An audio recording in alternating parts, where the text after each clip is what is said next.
బొగ్గురాజ్ ఖనిజం అక్రమాల కేసులో మాజీ మంత్రి కాకాని గోవర్ధన్ రెడ్డికి 14 రోజుల రిమాండ్ విధించింది వెంకటగిరి కోర్టు. అక్రమ మైనింగ్ కేసులో A4 గా ఉన్నారు కాకాని. నిన్న అరెస్ట్ చేసి ఇవాళ నెల్లూరు జిల్లా వెంకటగిరికి తీసుకొచ్చారు పోలీసులు.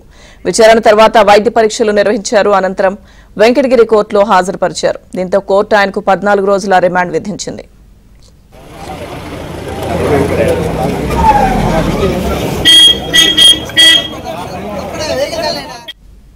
మాజీ మంత్రి కాకాని రిమాండ్ కు సంబంధించిన పూర్తి అప్డేట్స్ మా ప్రతినిధి మహేష్ అందిస్తారు. మహేష్, లక్ష్మీదుర్గ కొద్దిసేపటి కిందట మాజీ మంత్రి కాకాని గోవర్ధన్ రెడ్డిని వెంకటగిరి కోర్టులో హాజరుపెట్టడం జరిగింది. మొదట జడ్జి వాదనలన్నీ కూడా విన్నారు. ఆఫ్టర్ లంచ్ దాదాపు కాకాని గోవర్ధన్ రెడ్డికి 14 రోజుల పాటు రిమాండ్ విధిస్తూ ఆమె తీర్పు చెప్పడం జరిగింది. అలాగే నెల్లూరు కేంద్ర కారాగారానికి తరలించాల్సిందిగా ఆదేశాలు ఇచ్చారు.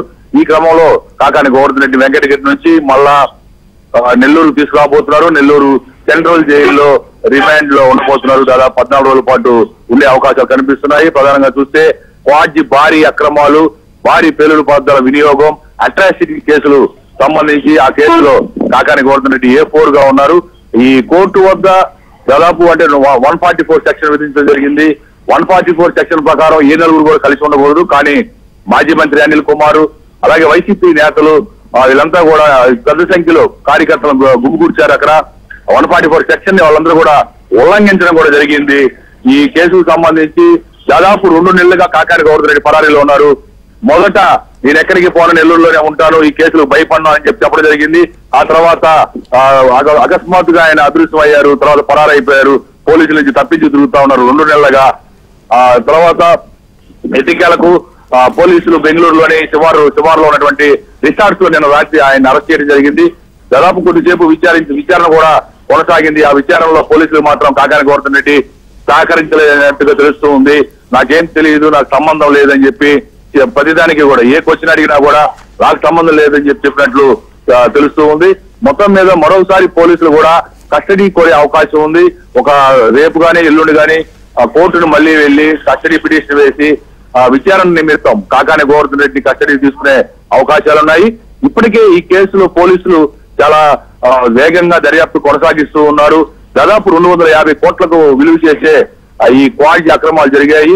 ఈ మొత్తం కూడా ఈ క్వాడ్జీ అంతా కూడా పెద్ద ఎత్తున పేలుడు పదార్థాలతో పేలుళ్లు సృష్టించి ఈ క్వాడ్జీ అంతా కూడా చైనా వంటి దేశాలకు తరలించారు.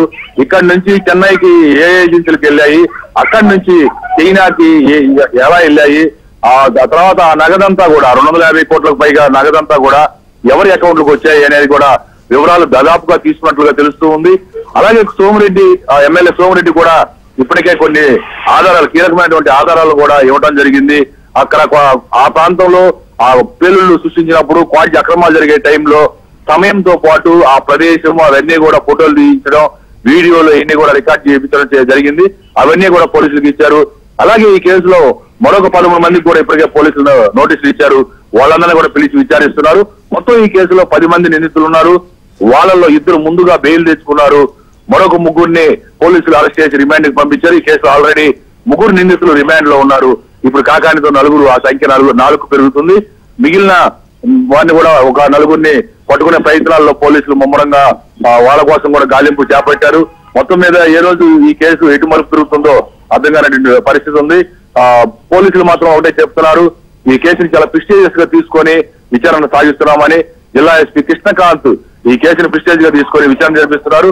డిఎస్పీ ఘటమైన శ్రీనివాసరావుతో పాటు పలువురు అధికారులు ఈ కేసుపై ఇప్పటికే చాలా లోతుగా విశ్లేషణ సాగించడం జరిగింది. అవన్నీ కూడా ఆధారాలన్నీ కూడా కోర్టుకి సమర్పించే అవకాశాలు ఉన్నాయి. మొత్తం మీద ఈ కాకానికి బెయిల్ వస్తున్నట్టు కూడా వాళ్ళ తరపులో న్యాయవాదులు ప్రచారాలు చేస్తున్నారు. కానీ కోర్టు మాత్రం 14 రోజులు రిమాండ్ విధించింది. అలాగే నెల్లూరు సెంట్రల్ జైలుకి తరలించాలని ఆదేశాలు ఇచ్చింది. Lakshmi Durga. Right, thank you Mahesh.